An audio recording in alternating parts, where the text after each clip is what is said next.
Hey, I'm Lydia, and in my last video, I reviewed the Let's Resin Polyurethane Resin. In that video, I showed you how to color the resin, and I shared some of my insights on how I would use it. In this video, I'm going to be showing you how to bond UV resin and epoxy resin to a cured polyurethane resin piece. Now, before we get started, make sure to tap the subscribe button so you never miss any of my tutorials or reviews. As always, my first step is to wear a respirator and nitrile gloves. Make sure that when you're working with any type of resin, you're protecting yourself. All right, so the polyurethane resin comes in two parts and it is a 1-to-1 ratio. So I cover the mixing process in the previous video, so I'm not going to really show too much of that here. But I will show you that I'm using alcohol ink to color the resin throughout this entire video because I found that was the most effective way to provide the most consistent color with this type of resin. For my projects today, I'm going to be making small circles for a pop socket and a badge reel.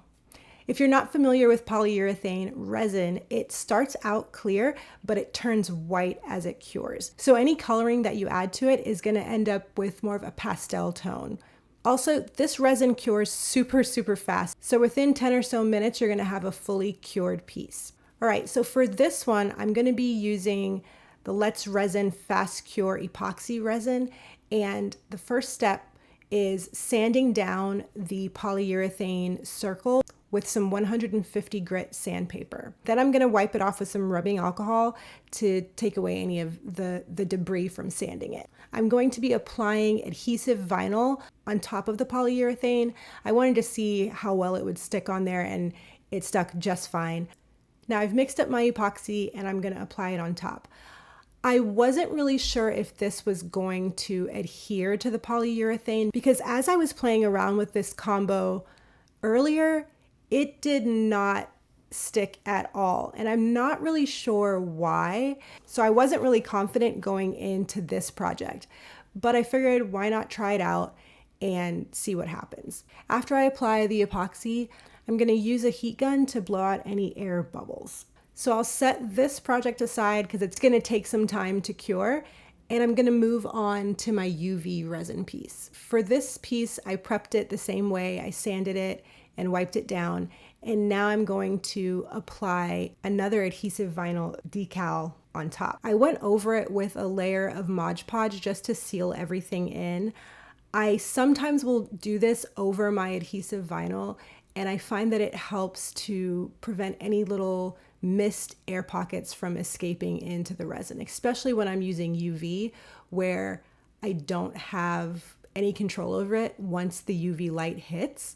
Whereas with epoxy, I have a little bit more time to spot the air bubbles and then blow them out.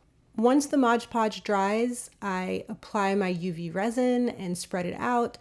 And I used a heat gun, but I think because I was at the end of the bottle of my UV resin, it was like incorporating a lot more air bubbles than normal. So I actually had to use a flame to get the last ones out. Now that the pieces are cured, I can see that both types of resin have bonded really well to the polyurethane. I didn't have any problems with like peeling or picking up at the edges, and all of the resins cured very smoothly as well. Like I said, when I tried this earlier with epoxy, it did not bond well, so I was really concerned about that. But I think that sanding the polyurethane piece first is critical, and that was something I didn't do with the other piece that I tried it on before. Now for the last steps of this, I am going to turn the flower into a badge reel. So I just pick my base, and I went with the green one because it kind of looks like a stem. And then I took the pop socket out of the package so that I could assemble it. It's really important to make sure that you sand the back of your resin pieces and whatever you're going to be applying them to before you apply your glue. So that sanding process and like roughing up the surface of the two sides that are going to be bonded to one another really helps the glue to have something to grip onto. And that's it. I think these pieces turned out really cute, and I would absolutely use the polyurethane for projects like this in the future.